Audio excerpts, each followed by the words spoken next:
Next up, we'll be asking a series of tax experts and industry stakeholders what the administration's tax reform plan will mean for businesses big and small and individual taxpayers. Please welcome on stage Kathy Koch, partner and America's tax policy leader at Ernst & Young, Caroline Harris, Vice President of Tax Policy and Chief Tax Policy Counsel at the U.S. Chamber of Commerce, Maya McGinnis, President of the Committee for a Responsible Federal Budget, and Karen Kerrigan, President and CEO of the Small Business and Entrepreneurship Council. The Hill's finance reporter Sylvan Lane will be leading this conversation. Over to you, Sylvan. Well, thank you everybody for joining us this morning. Thanks for sticking around for us too. My name is Sylvan Lane. I'm a finance reporter at The Hill, and what we want to talk about is some of the questions behind tax reform. It's obviously a major issue. That's why everybody's here today. But we want to talk a little bit about what this means, how it could get accomplished, and what are the specific changes that need to be made or shouldn't be made to really achieve some of the goals that the proponents of tax reform would like to achieve. So to start this off, I want to open this question to everybody on the panel. One of the main emphases of corporate tax reform is adjusting the tax code or making changes to the tax code to make American businesses of all sizes more competitive globally. And if we could just start from left to right, I want to talk to a little bit more about what specifically that entails and what changes need to be made or what changes shouldn't be made in terms of making American businesses more globally competitive.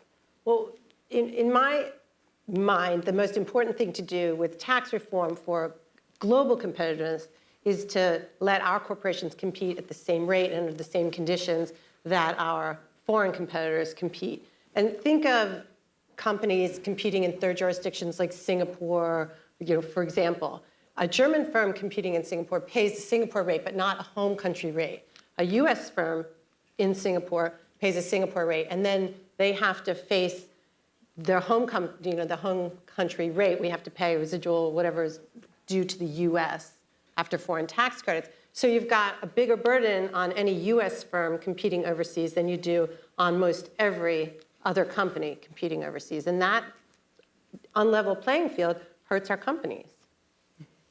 So I would wholeheartedly echo what Kathy has said, and I would say that for the Chamber, we're not just concerned with the corporate side of the code, we're concerned with the pass-through side of the code as well. So we want to see lower rates for all businesses, a more globally consistent and competitive system. We want to see permanency, simplicity, I think goes without speaking, but I'll say it anyway. But for us, it's really about doing this comprehensively, and that's what we think is going to have, is going to level the playing field and make, American exceptionalism is wonderful, except when it results in a very high tax rate and, a globally uncompetitive system. So we do want to see something that's more globally consistent and that comprehensively reforms the code. So I would say that the purpose of tax reform overall is growth. And I think that the important part in terms of generating growth is going to be looking at the business side of tax reform. So I think looking at lower rates and taxing in a way that globally makes more sense are clearly big priorities. I think one of the big challenges of that is that so much of this has been sold as a big tax cut or simplifying the tax code on the individual side. Those things are very appealing, but probably less overall necessary in terms of growth. And I do think the priority needs to be growth, with an additional piece of that, which is making sure that that growth translates into higher wages and is broadly shared. Well, from the small business perspective, the tax system pretty much is a mess. It's, a drain on their resources. It does make them globally, they are operating in the global environment, no matter how they're structured, as a C Corp or a pass-through.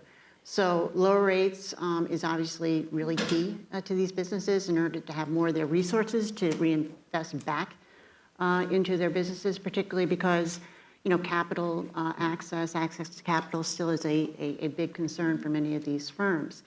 And I would add that growth is very important. Economic growth should be a key goal. There's been low growth over the past decade or more, and when you have weak economic growth, obviously that impacts the revenues of small businesses, but it also affects the confidence of would-be entrepreneurs as well. We have a really what I think is a crisis in the economy in terms of business dynamism. That is, people not starting businesses, not becoming entrepreneurs. So we need more growth to generate more confidence so that people will take those risks, particularly millennials, who are the least entrepreneurial generation. You may not know that from reading all the business newspapers, et cetera. Lastly, simplicity. I mean, our members are saying, look, we got to simplify the tax system again, because that compliance burden is just a big drain on their resources. Now, speaking of generating growth, one of the key issues here is how long these tax cuts are actually going to last, or how long any changes might actually last. The issue of permanence, as Congressman Roscoe talked about before, and earlier he said that they might not get to the level of permanence that they want. Caroline, I want to start with you. How important is permanence to whatever changes to the tax code actually get through? And if the tax changes aren't permanent, what impact do you think that might have on the effectiveness of whatever policy platform or whatever plan that Congress would actually be able to get to the president's desk? Well, I think permanency is really important. Hopefully, that everyone's still going for that, because I think that's very critical from a business decision standpoint in terms of, businesses are planning out 2, 3, 5, some of them 10 years in advance. I think it's very, very important for the growth in the economy.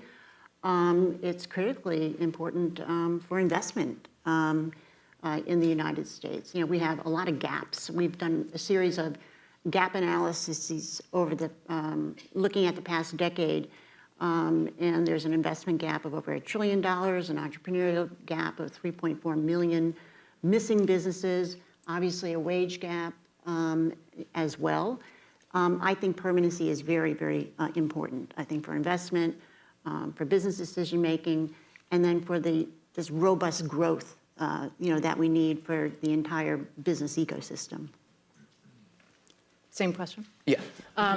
So I think permanence is incredibly important, and I am concerned about the discussion that maybe there'll only be some parts of the tax code that are permanent, as opposed to all of it. Because one of the main goals of reforming the tax code is to give businesses and families the ability to plan. Right now in this country, the way we govern, which is kind of lurching from one crisis to another, instead of putting out policies that are more long-term oriented and therefore consistent with the ability to make investments and plan, is really counterproductive.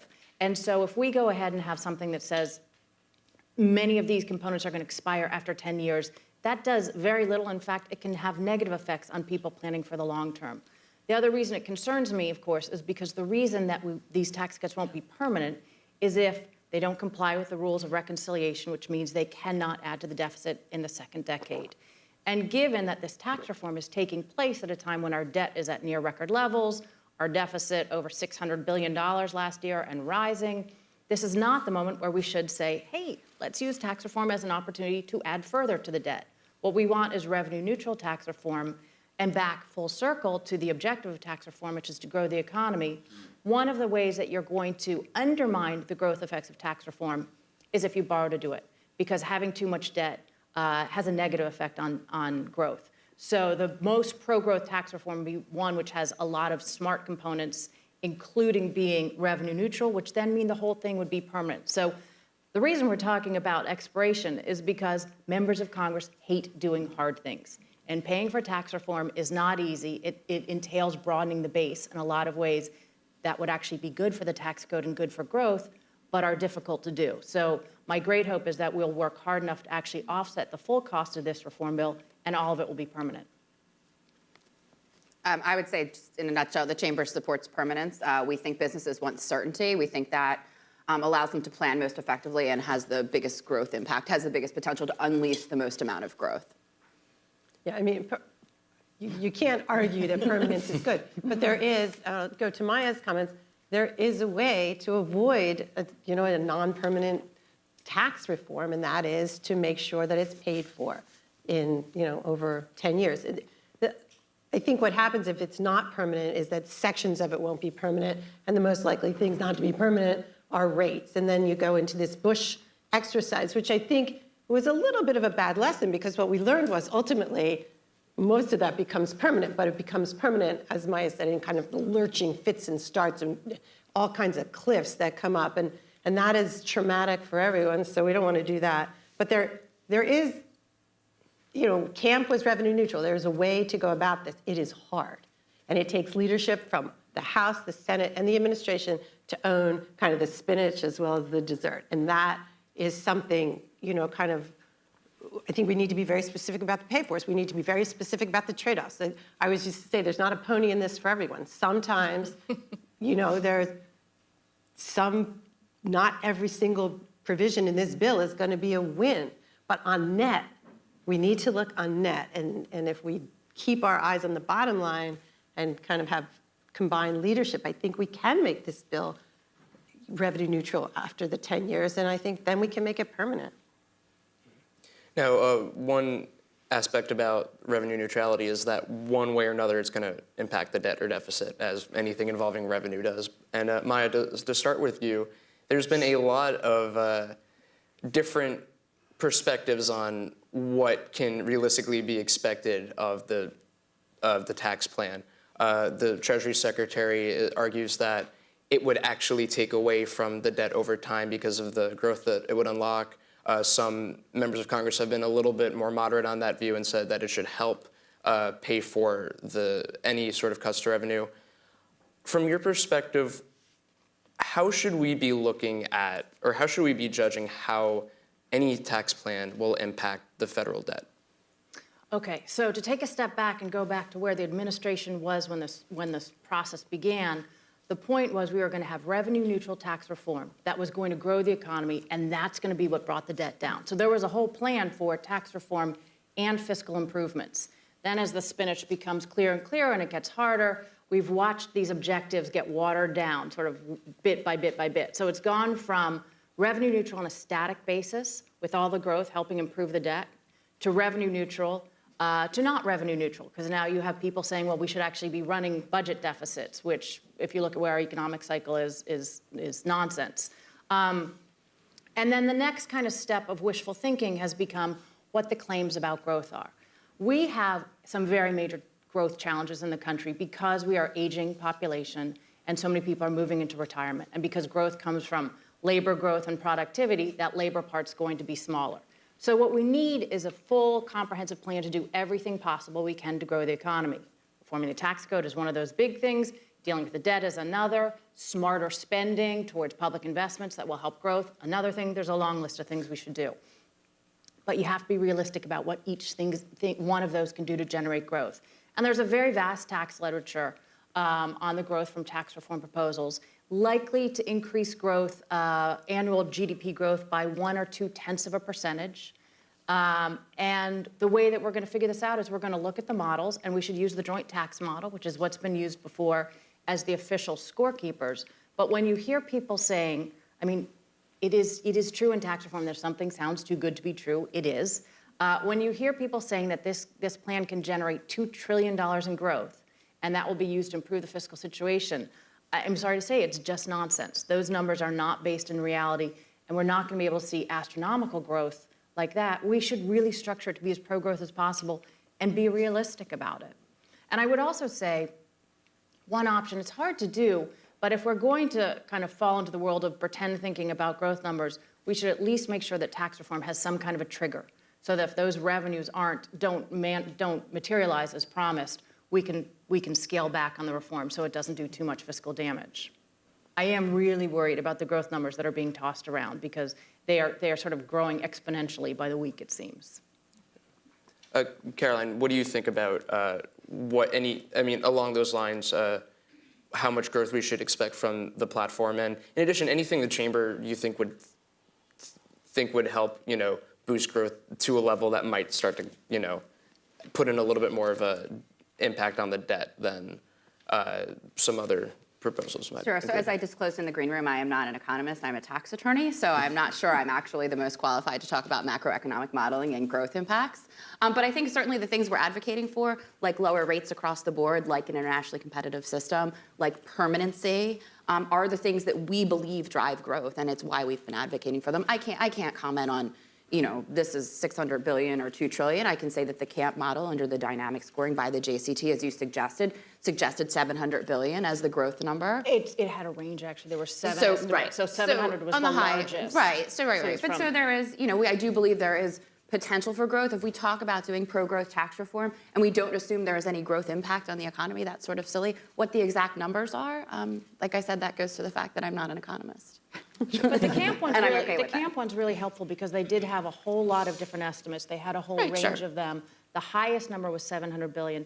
The lowest number was 50. Right. It was 50. 50. And that was deficit neutral. So the growth would have been higher from that than they would find from anything that loses revenue. But I think that's a helpful range to look Right, at. sure. So I think the point is that there is a growth impact, and that's what we're driving for. Yeah, the CAMP is a very helpful example, right? It raised from 50 to 700 billion, depending on what models you used. But the interesting thing, we have to keep in mind is that the CAMP model was run, the CAMP bill was introduced during a time when we didn't have full employment. So impacts are going to be much different under a full employment economy like we have now. So there's more stress on, inflation, and there's less kind of wiggle room in an economy. I'm not saying it's not going to grow things. What drove growth in the CAMP bill was lower rates. And what hurt growth in the CAMP bill was extended recovery periods. And so the framework kind of goes about both of those things with like a lot of gunpowder, so that's good. I think there is a lot of growth to be had from lower rates. There is a lot of growth to be had from expensing. I don't know whether we need 100% expensing, and I don't know if 5 years is, I think we get a little punch in the front from those kind of proposals in the dynamic score. But the question is how much growth versus how much revenue loss. And that is going to be, I think we're going to find that the dynamic scores, they were never the panacea that we hoped they were as economists or as government people. I worked there for a long time, and the scores never, first of all, never ever were what you thought they would be the first round, right? How many nights were you up till 3 a.m. like, we were $40 billion short. And this is going to be like 10 times that. And the dynamic score, I'm going to predict, is going to not be the panacea that people would like for this bill. And then you're just going to have to iterate and iterate and iterate. And I think the bill will look a little different than the framework right now.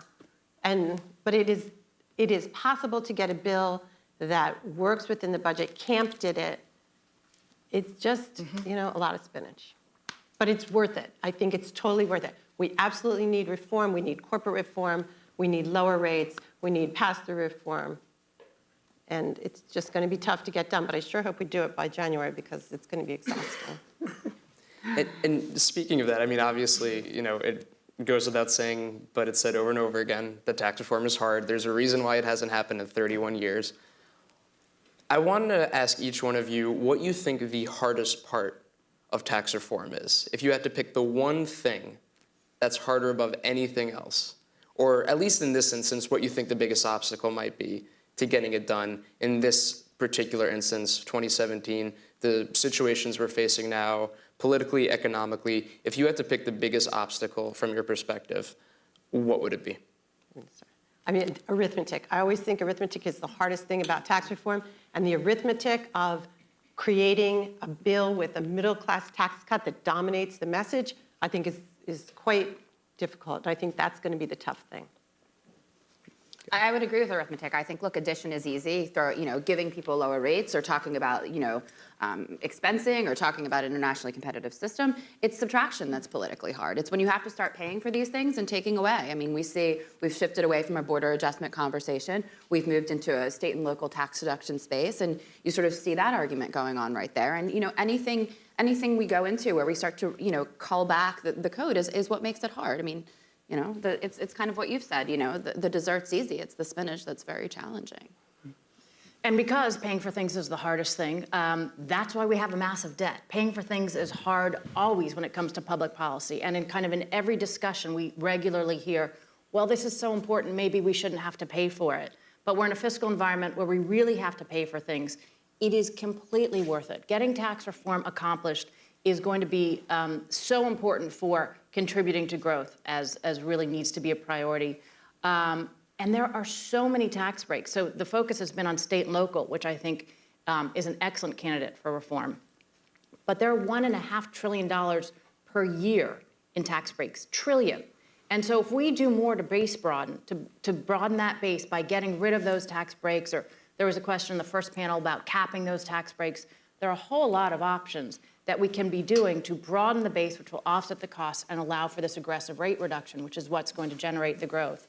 But I think it's too bad that we're starting this whole discussion again in tax reform, because it's a broader mindset on Capitol Hill that, to me, what I observe, and the White House, is this is a race for giveaways in every single policy. And there is kind of no belief in budget constraints or trade-offs or hard choices anymore. And that is how you budget, and that's how you make policies that would be consistent with a comprehensive growth plan. And we're just going to have to change that political environment in order to let that kind of, that economic decision-making come back into policy. But how do you change that, though? Oh, that, come on, she's a tax lawyer. And I am certainly not somebody who is an expert in the political brokenness of the system, but I do think our fiscal situation right now represents more than just a bad debt situation, a broken governance system, where we have two teams who are so intent on beating up on each other, and the easiest way to win in a battle between two parties is to give away a lot of things and pretend it's easy, that until we change the way the two parties work together and our ability as a country to have long-term shared objectives, it's going to be very difficult to change that. But I just work on the debt. I don't know how to fix the government right now. That is a big, important question. It definitely is. And Well, no, just on that, on the whole issue in terms of what the most difficult piece is. I mean, I'm very optimistic about reform and something happening, so let me just lead with that. So we always focus on the happy stuff and sort of where we're going and where the consensus is. But I do think, the trade-offs is going to be, the big piece, and how loud some special interests are in terms of, talking about how unfair or unequitable some of those trade-offs are. I also think sort of outside the Beltway, one of the big issues is, again, sort of why we're moving rates, both, on the corporate end and on the individual end, and why this is important to growth. And I just think so the messaging and it needs to be a little bit different in terms of what tax reform means for the economy and opportunity, for people to improve their financial condition, for wage growth, et cetera. Gotcha. Can I try to give a better answer to the question about how we fix things? Because Sure. I sort of jumped into the whole brokenness of the political environment, and that's a pretty lofty thing. But in terms of just where we are and how do you improve being willing to make hard choices, there are very simple budget rules that exist. Pay as you go. If you're going to do a new policy on the revenue side or the spending side, the mandatory spending side, you offset that. One of the things that's happening in the House and Senate budgets as they move them right now is they're going to get rid of pay as you go. That shouldn't happen. That should be part of the budget. The Senate budget, which is probably going to pass, allows for $1.5 trillion in tax cuts. That would be that is presumably to allow some space for growth, but as I think we've talked about, that's much higher than the growth will be. And at the same time that they're allowing for $1.5 trillion in tax cuts, do people know how much spending cuts they're asking for in reconciliation? There's a crowd of probably people do, but it's $1 billion. So $1.5 trillion in tax cuts and $1 billion in spending cuts. That's not paying as you go. So the way to pay for tax reform, there's actually a lot of ways. There's not just base broadening, there's also other revenue sources, or if you want to do deficit neutral, there's spending cuts. But the budget is supposed to be that framework that starts the discussion. So I think something as simple as sticking with those pay-as-you-go rules throughout the budgeting process would get us back onto the right foot. Still wouldn't fix the overall government, but it would help at least with the fiscal environment. Now, we're going to open up to the audience for a few questions and some answers afterward, too, in about 2 minutes or so. So if you start thinking about those questions, we'll have mics going around so you could ask them. But the last question that I wanted to ask you before we head to the audience is how optimistic you are that some sort of changes might happen. And if you had to pick one thing to change, one change that would get made, if you could. It's not comprehensive then. Yeah, sure. Okay. So, yeah, you're right. It wouldn't be comprehensive then. But I guess if you had to, assess how well you think this would work and what you think we'll end up getting to at the end of the day, what would it be? Yeah. I'll start.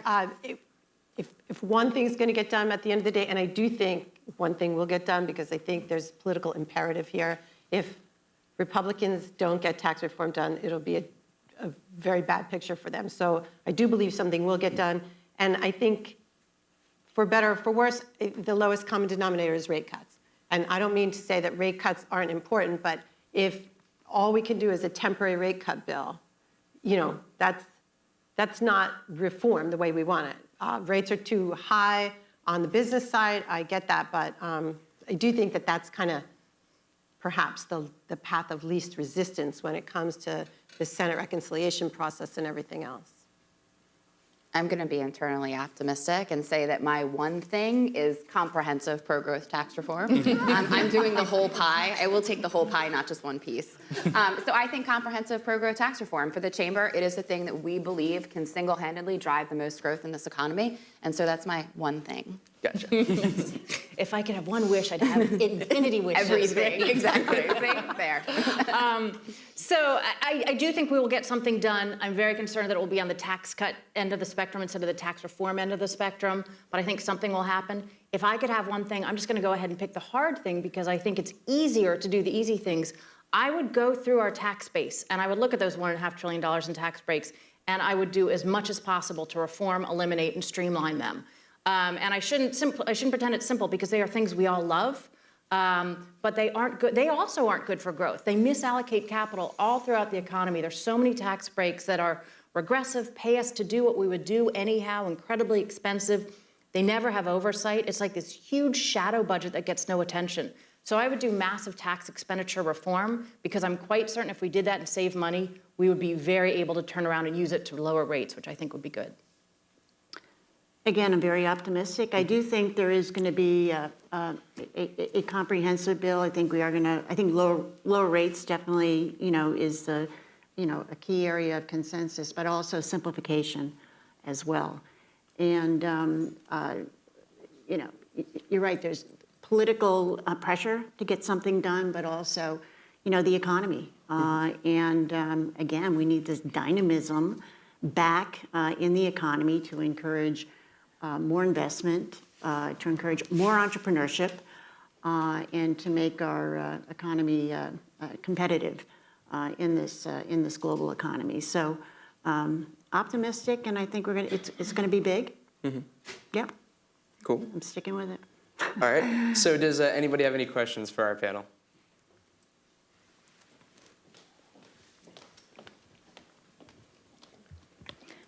Amal Akan from the Epoch Times from New York. Would like to know your views on the estate tax, death tax repeal. I know this is affecting small businesses, but the critics say that it's affecting very small number of small businesses. Would like to know your views on the repeal of death tax. Well, yes, with an organization with 100,000 members, we support repeal of the death tax. We think that's another competitiveness issue. We think it will encourage more, capital formation and unlock capital. And we do think it's unfair to many small businesses and family-owned farms. And, it's just something we think is just an antiquated, part of the code that should go. So, yeah, we support repeal. I would take the opposite position. I would not only retain the estate tax, I'd be quite comfortable increasing the estate tax. I think that distributionally, we're headed in a direction that's not right with tax reform, and this is one thing that could help improve it. And I think we should be looking at how we reward work through the tax code and contributions. And I don't think that the estate tax is at all the top of the list of the priorities to improve the incentives. The chamber has long called for the repeal of the estate tax. And I'll go with Maya. I think, if we raise the exemption, once you raise the exemption, you take care of a lot of the family-owned businesses, and, you leave some individuals. A lot of that money, for when we have step-up basis at death, it just never gets taxed. It's a very political issue, though. That's the thing. I don't think estate tax is so much a tax policy issue. It's kind of a political issue. It's like religion, and that's what actually makes that concept so difficult. I think it's far more political issue than it is a tax policy issue. So we've got time for one more question, if anybody wants to give our panel one more question. Hi, this is David Huppert. I'm a research assistant for Dana Chasen. And my question for Maya is, what's the best way to estimate the negative fiscal impact of an increased amount of deficit spending, debt spending from interest expense?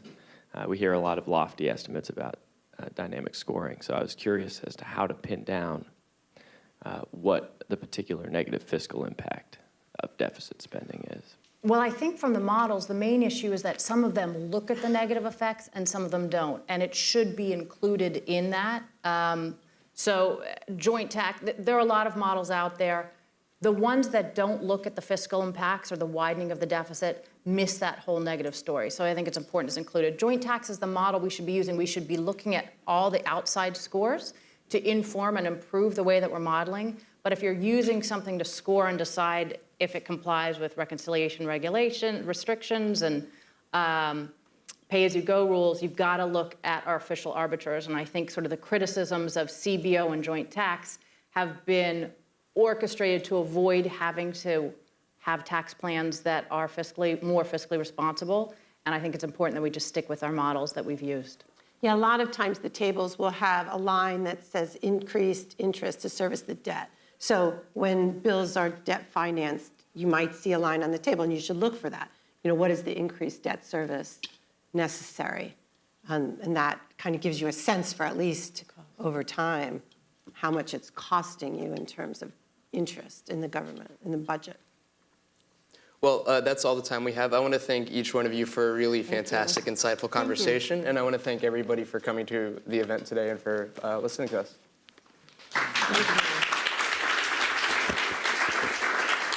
Thank you so much to our panelists and to Sylvan. On behalf of the Hill and our sponsor, the Rate Coalition, I'd like to thank all of you who joined us. If you missed any portion of the event, the video will be online later today. Don't forget to fill out your surveys and have a great rest of your day. Thanks again.